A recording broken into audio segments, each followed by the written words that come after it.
사도행전 1장 8절 말씀 우리 한 절입니다. 다 찾은 줄 알고 봉독해 드리겠습니다. 신약성경 187쪽입니다.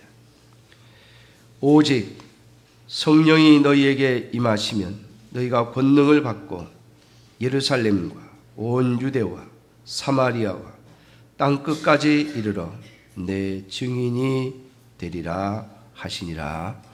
아멘.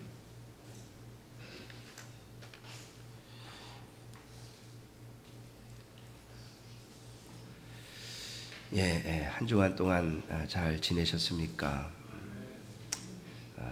저에게 있어서 지난 한 주간은 굉장히 어떻게 지났는지도 모르게 매일 같이 일이 있었던 그런 주간이었습니다. 지난 주일 저녁에 제 핸드폰에 문자가 왔어요. 총신에 같이 입학 동기였던 목사님이신데 저보다 좀 연배가 있으세요. 근데 부모님이 돌아가셨다고 주일 6시에 우리 친구 목사님들이 같이 모이자로 문자가 왔어요. 문상을 6시에. 요즘 이제 오후 예배들을 많이 드리니까. 근데 제가 그 문자를 보고도 가지 않았습니다. 왜냐하면 혹시 우리 교회에 혹시 또 무슨 일이 생길까? 만약에 인천에 갔다가 장례식장이 인천인데 인천에 갔다가 무슨 소식을 듣게 되면 또 급히 와야 되고 또 거리가 너무 멀어서 말이죠. 그런 마음으로 주일 오후를 보내고 그리고 월요일에 우리 장석선 집사님이 하나님의 부르심을 받았다는 소식을 아침에 들었습니다. 그때부터 장례를 어떻게 인도해야 되며 또 무슨 말씀을 해야 되는가, 어떻게 위로를 할까를 생각하면서 하루, 이틀, 3일 장례 날짜까지 3일을 보내고 그리고 목요일에는 제가 최근에 좀 코에 좀 이상이 좀 항상 제가 있는데 악화돼 가지고 수술을 했습니다. 수술을 하면서 이걸 또 어떻게 견디나. 제가 이번에 3번째 똑같은 수술을 3번째 하는 거거든요. 코에다가 무슨 칼인지 뭔지 집어넣고 막 뼈도 잘라내고 막 우두둑 하는 거예요. 그러니까 제가 3번을 다 수술을 했는데 할 때마다 그 코만 마취를 시키고 수술을 했어요. 그래서 수술하는 게 다 압니다. 그래서 이렇게 잡아 당기는 거, 뼈 잘라내는 거 이런 게 다 느껴지고 다 소리도 다 들려요. 아프지만 않을 뿐이지. 이걸 또 어떻게 견디나 염려하면서 목요일에 수술을 받고 금요일은 하루 종일 그 피를 닦아가면서 하루 보내고 또 어제 토요일에는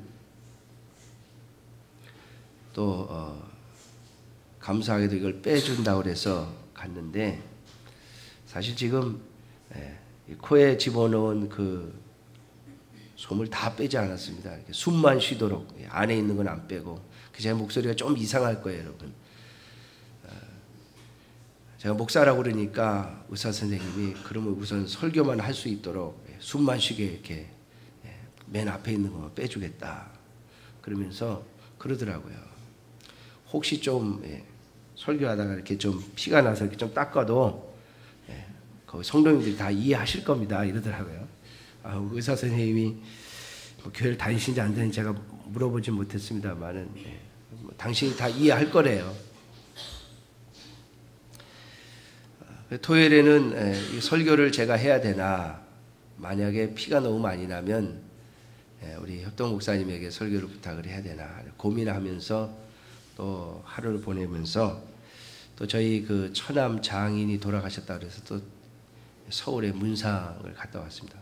한 주간을 얼마나 정신없이 보냈는지. 근데 그 중에 제일 겁나는 거는 수술하는 날이었어요.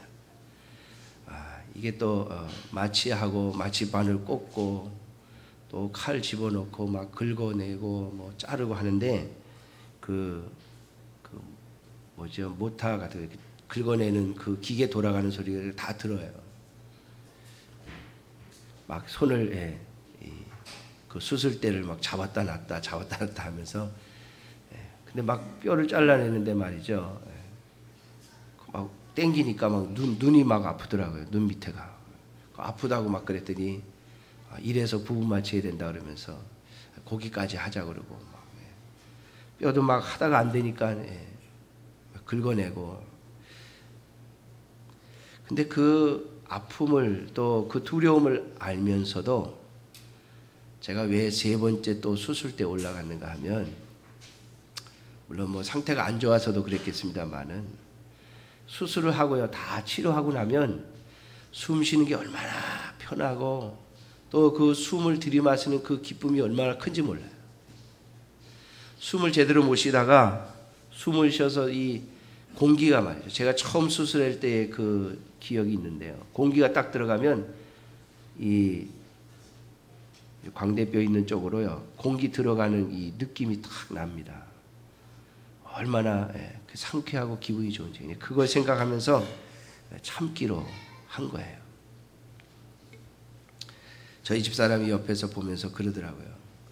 숨 쉬는 게 이렇게 감사한 일인지 당신을 보니까 알겠더라고요. 양쪽 코를 다 막아놓고 입으로만 숨을 쉬면서 이틀을 반을 보냈어요. 이틀 반을. 어제 오후 2시까지 입으로만 숨을 쉬면서 이틀 반을 보냈는데, 저희 집사람 옆에서 보면서 숨 쉬는 게 얼마나 감사한 일인지 모르겠다 그래요. 사랑하는 성도들, 오늘 제가 왜 이런 이야기를 하는가 하면, 오늘 성경에 보면 이스라엘 백성들, 특별히 예수님의 제자들이 오순절날 성령의 임하심을 입고 난 다음에 오늘 본문에 보면 권능을 받다 그랬습니다. 권능을 받는다. 예수님이 제자들에게 성령이 너희에게 임하시면 너희가 권능을 받고 예루살렘과 온 유대와 사마리아와 땅끝까지 이르러 내 증인이 될 것이다. 그렇게 말씀을 하셨는데, 예수님께서 말씀하신 이 권능이 뭐냐? 우리는 오순절만 되면, 이 성령 강림주일만 되면 막 성령에 대해서 기도도 하고 또 사모하는 마음도 있지만, 또 지나고 나면 금방 잊어버리는 경향이 있습니다.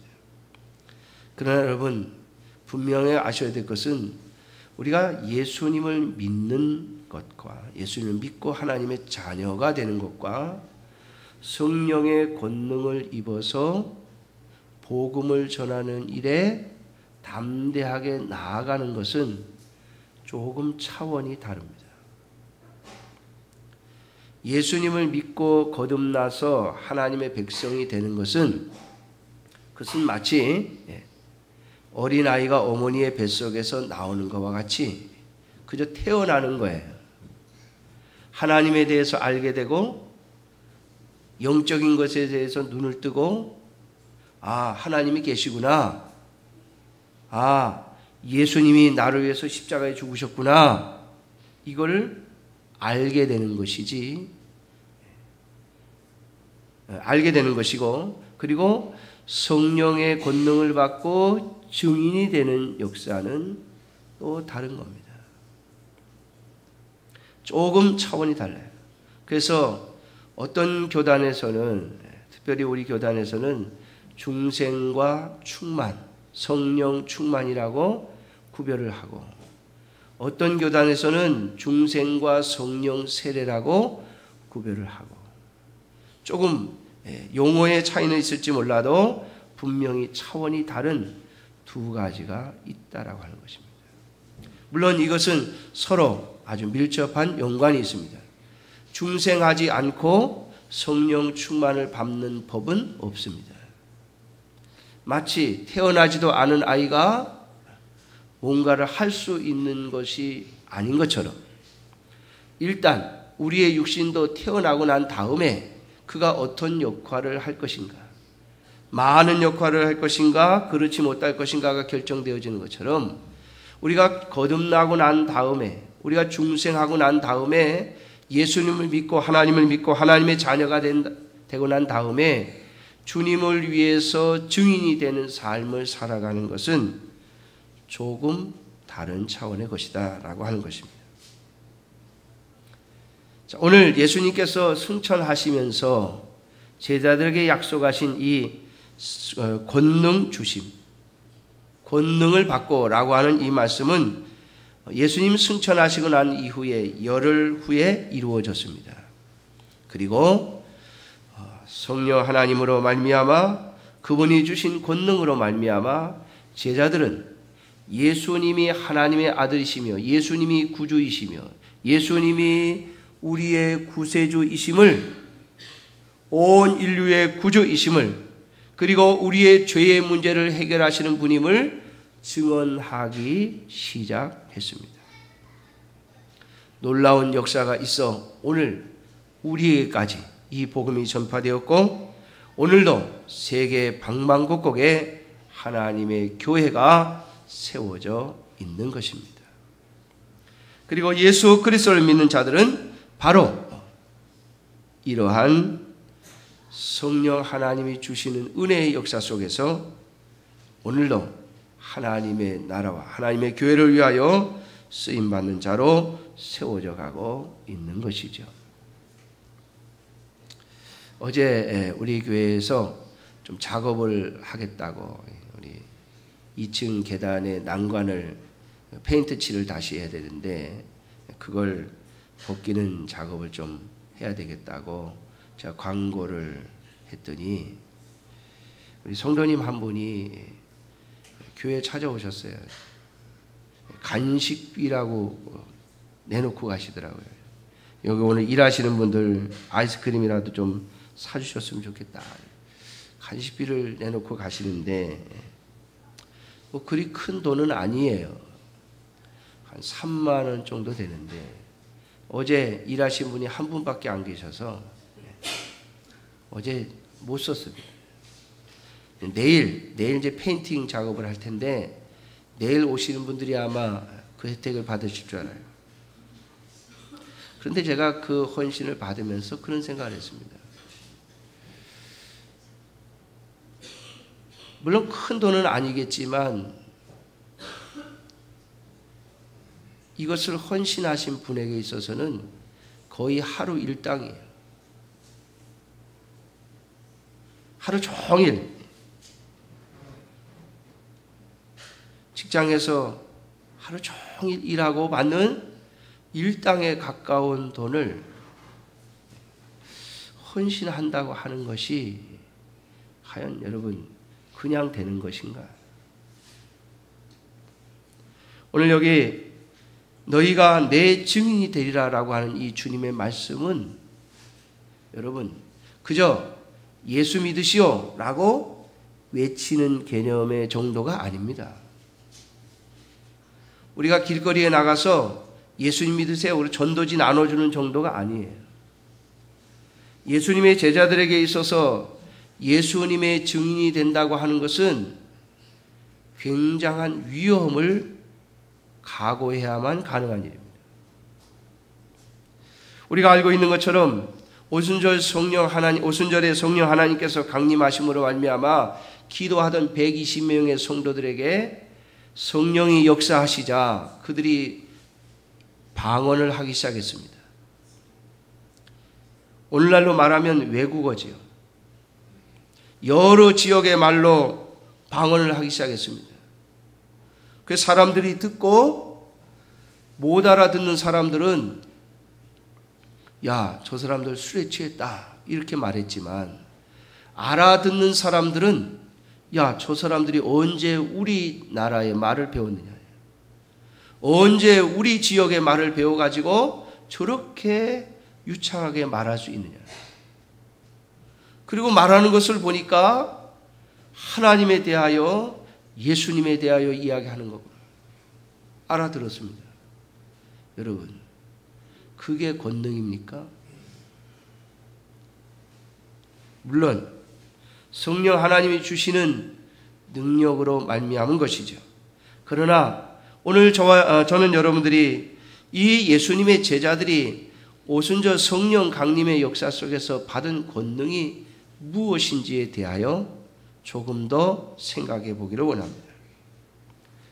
주님께서 그들에게 주신 권능, 성령 하나님께서 오시면 우리가 받아야 하는 권능, 그것이 무엇인가 하면 바로 예수님의 제자들이 받았던 것인데, 그것은 방언도 아니고 병 고치는 능력도 아니고 귀신을 쫓는 능력도 아닙니다. 그것을 뛰어넘는 것입니다. 여러분, 외국말을 잘한다는 거예요. 얼마나 신나는 일입니까? 그죠? 내가 기도했는데 병자가 퍽퍽 일어나 봐요.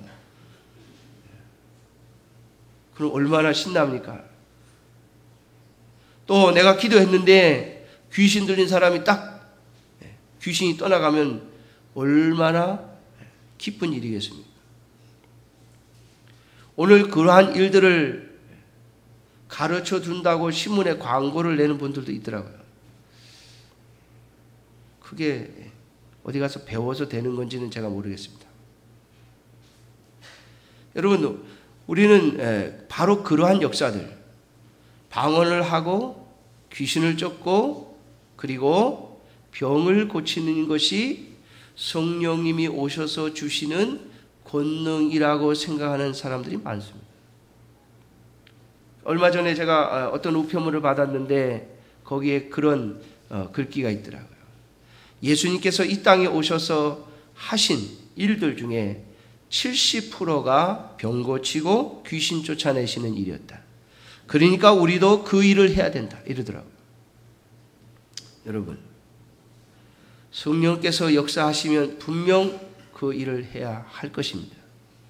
그러나 제자들이 받은 오순절 성령 충만의 역사 속에 성령님이 제자들에게 오셔서 그들이 받은 진짜 권능은 무엇인가 하면 두려움이 없어지는 겁니다. 다시 말하면 두려움을 이기는 능력입니다. 병을 고치는 능력이 아니라 두려움을 이기는 능력입니다. 예수님이 부활하셨고 예수님이 하나님의 아들이라고 증거하는 것은 바로 예수님이 하나님의 아들이라고 말했기 때문에 십자가에 못 박아 죽인 제사장들과 서기관들 앞에서 제자들은 나도 죽여달라고 말하는 것과 똑같습니다. 지금 모든 고난과 권력을 가진 자들은 대제사장들과 서기관들인데 그들이 예수님이 자신을 하나님의 아들이라고 말했기 때문에 예수님은 십자가에 못 박아 죽였습니다. 자신도 예수님처럼 붙잡혀서 십자가에 죽을까 봐 도망했던 자가 바로 베드로요, 예수님의 제자들 아닙니까? 그들이 예수님께로부터 병 고치는 능력, 귀신을 쫓아내는 능력, 그리고 죽은 자를 살려내는 능력을 보지 못했기 때문이 아닙니다. 그들 또한 예수님께서 주신 명령을 따라 각 마을, 각 동네로 다니면서 복음을 전할 때에 그들의 말 한마디에 병이 고쳐지고 그들의 말 한마디에 그들의 명령에 귀신이 나가는 것을 보았습니다. 그럼에도 불구하고 예수님께서 십자가를 지실 때 그들은 다 도망갔습니다.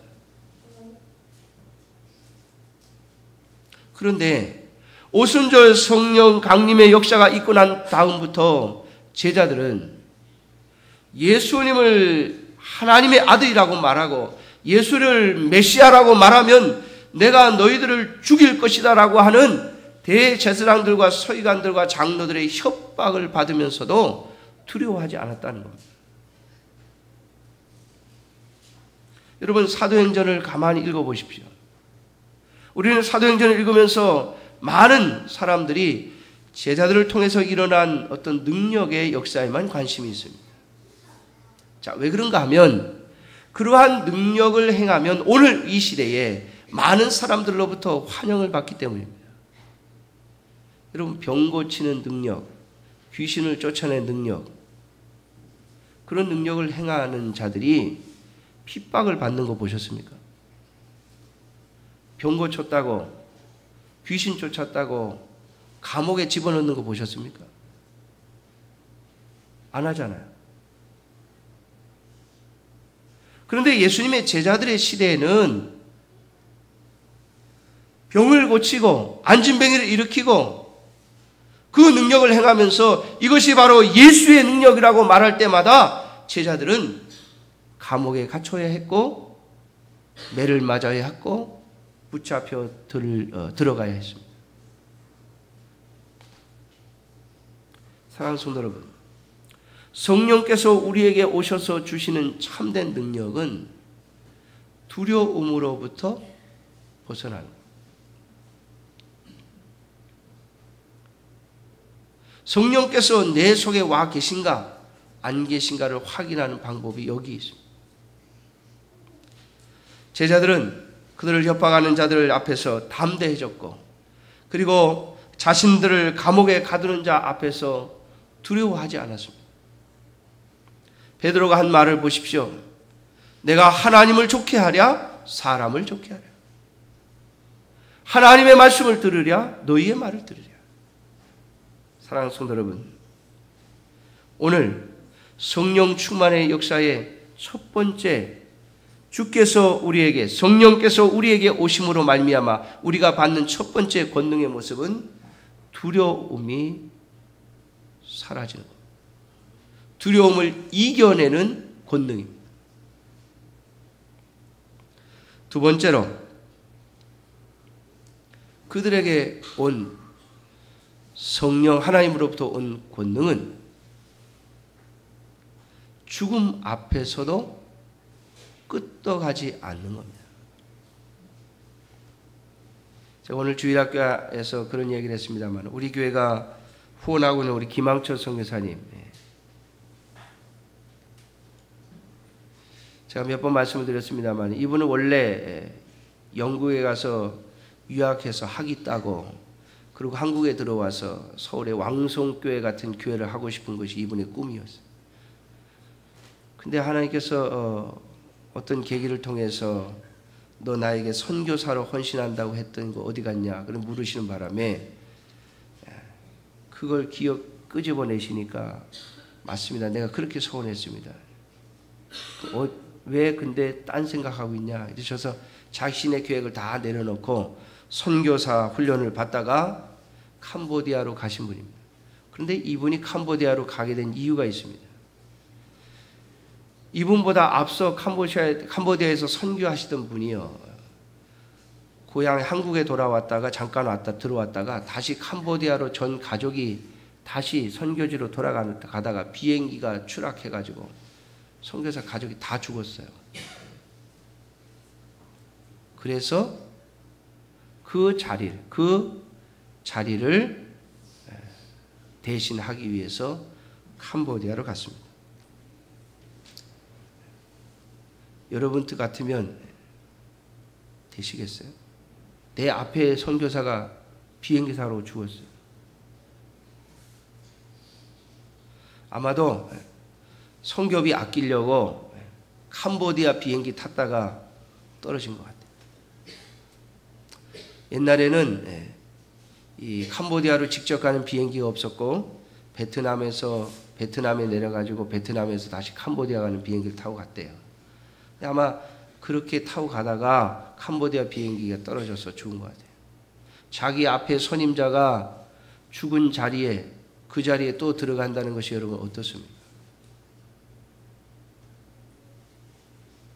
우리는 보니까 결혼식을 앞두신 분들은 남의 집 문상도 안 가더라고요. 왜 안 가나 제가 처음엔 궁금했어요. 왜 안 가시나 그랬더니 그 죽은 장례식장에 가면 거기 이게 죽음의 애군이 아마 이 결혼식에 좀 안 좋은 영향력을 미칠까봐 그러는 것 같아요. 여러분 믿는 사람은 그거 하지 마세요.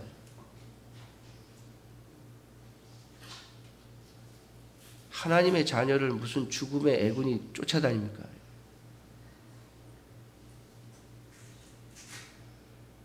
참, 그게 일종의 미신이에요. 사랑하는 성도 여러분, 그런데 그 선교사는 자기 앞선 선교사가 죽은 그 나라에 자기도 선교하겠다고 갑니다. 어찌 두려움이 없었겠습니까? 어찌 두렵지 않았겠습니까? 그러나 그분은 성령의 권능을 받았기 때문에 그곳에 갈 수 있었던 겁니다.